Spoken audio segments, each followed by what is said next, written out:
Hey everyone, and welcome to today's Explainer. I am absolutely thrilled to have all of you engineering students and digital signal processing hobbyists joining us. Today, we're doing something really exciting. We are bridging a massive gap. We're taking that heavy, foundational, sometimes intimidating mathematical theory of digital signal processing, and we are going to translate it directly into practical working Python code. We're going to see exactly how these algorithms actually shape the signals all around us in the real world. So let's dive right into this. Okay, real quick, here is our roadmap for today. We're going to start by decoding digital filters fundamentally, then break down some IIR filter code, compare moving averages to resonators, tackle the windowing method, and finally we'll write and analyze some FIR filter design code together. Now, before we write a single line of code, I want you to keep this framing question in the back of your mind throughout this entire explainer. How do we actually translate raw mathematical theory into just a few lines of working Python code that cleans up our messy digital world? Because honestly, that is exactly what a digital filter is. It's a numerical algorithm that takes a noisy, chaotic real-world signal and elegantly sculpts its frequency content into exactly what we need. It's literally bringing math to life. All right, Section 1, Decoding Digital Filters. Let's make sure we understand what these systems are fundamentally trying to achieve before we open up our code editors. So, digital filters are broadly classified into two main structural categories, and knowing the difference here is absolutely foundational.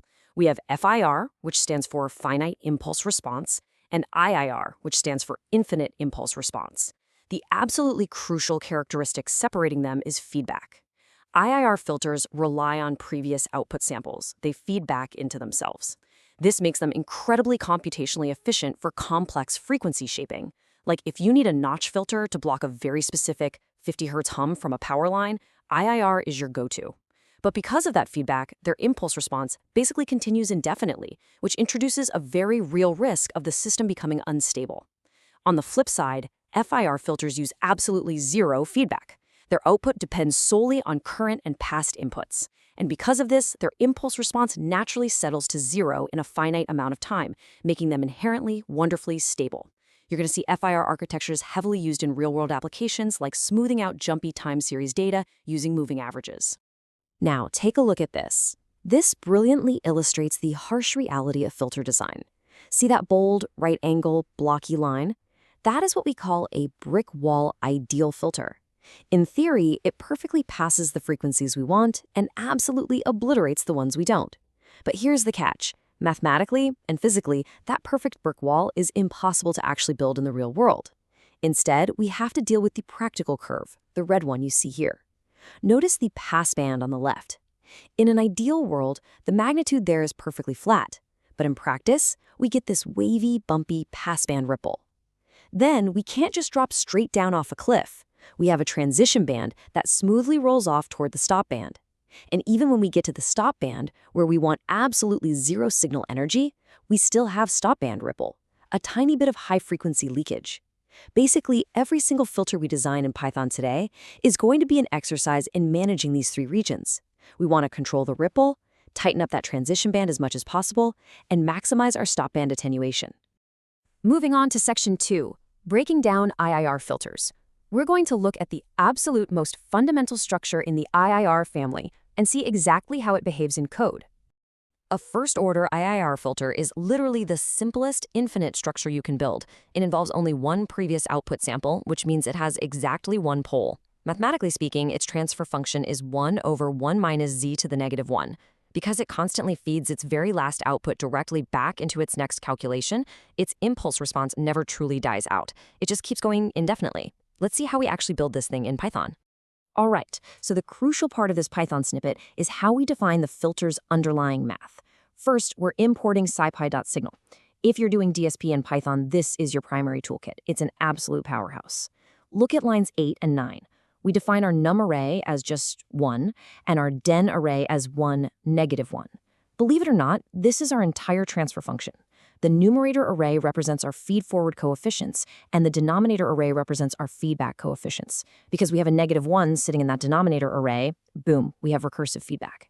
Then, jumping down to line 12, we use signal.lFilter, passing in our num and den arrays along with our input signal x, which we set up as a simple unit impulse just above that. This lFilter function calculates the actual time domain impulse response for us. Immediately after that, on line 13, we call signal.frequency with those exact same coefficients.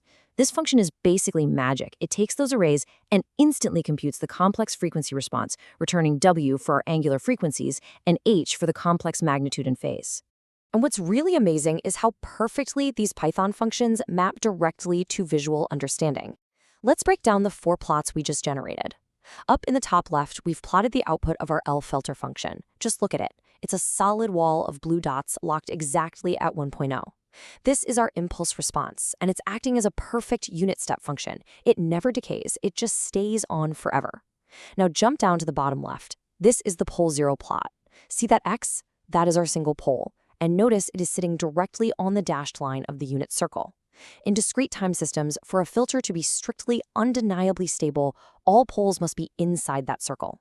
Because our pole is balancing right on the edge, this filter is marginally stable at best and effectively unstable, because its impulse response isn't absolutely summable. On the top right, derived from our frequency function, we see the magnitude response smoothly curving downward.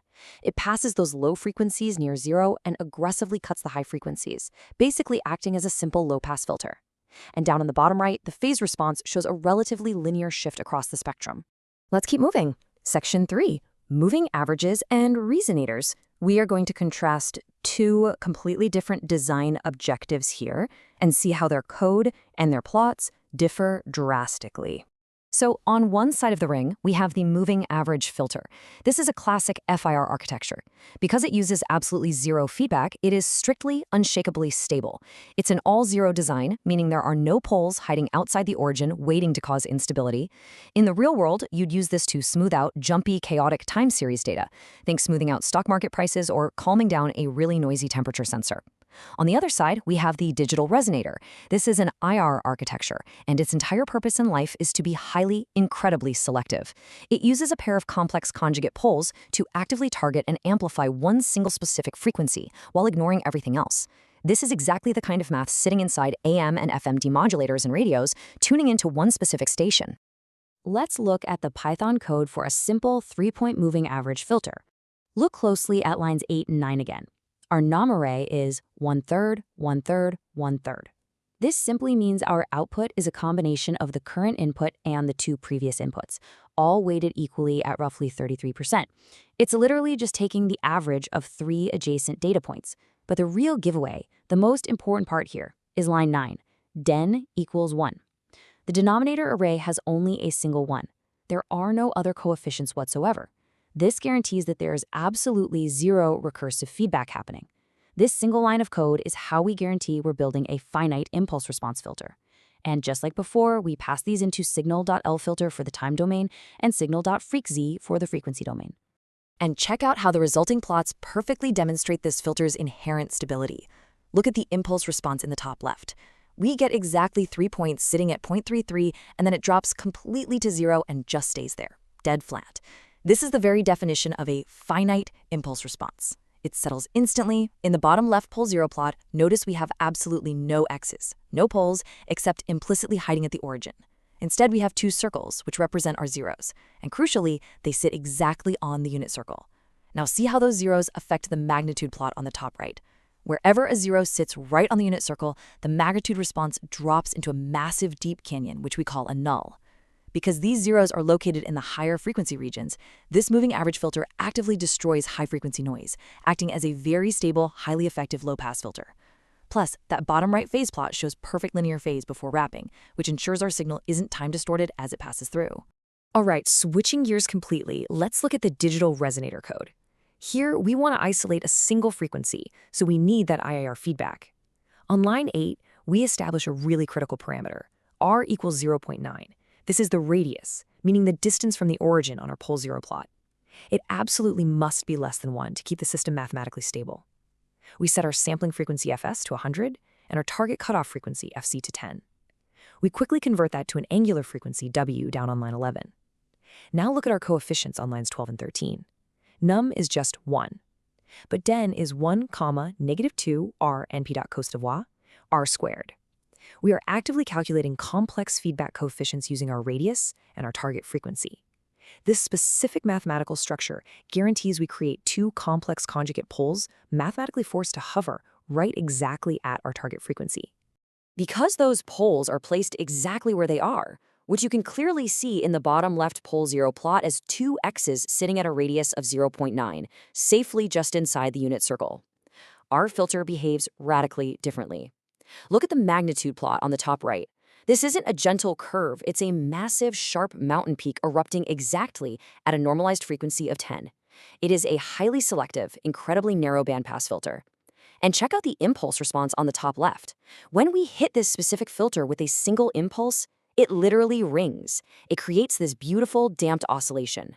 Because the radius is 0.9 and not 1.0, the ringing safely decays to 0 over time, rather than growing completely out of control. Finally, notice the phase response on the bottom right. It is beautifully, wildly nonlinear. It swoops dramatically right around the resonant frequency, which, honestly, is a classic trade-off you have to accept when using highly selective IIR filters. Okay, Section 4, the windowing method. We just saw how great and stable FIR filters are, but actually designing good ones from scratch comes with a major mathematical hurdle. Here's the problem.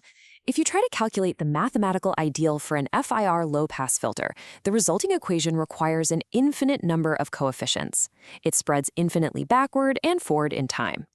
That is literally impossible to compute in a machine, so step 1 seems straightforward. We just chop it. We truncate that infinite sequence down to a realizable finite length, say 50 points. But step 2 is where the nightmare starts.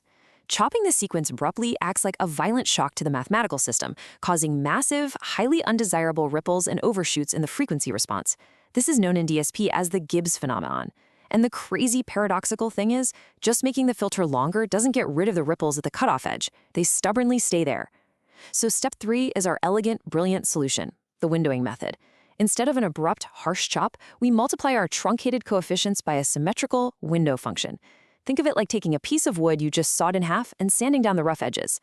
This function gently tapers the values down to 0 at both ends, smoothing the transition and effectively eliminating those violent Gibbs oscillations.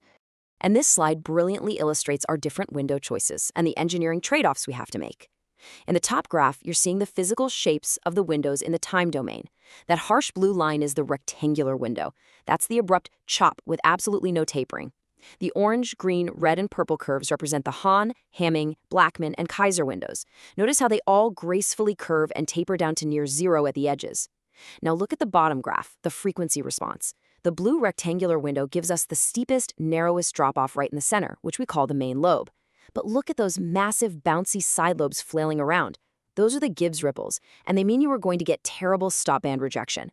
Conversely, look at the red Blackman window. Its main drop-off is much wider. It takes up significantly more horizontal space to transition, but wow, look at the side lobes.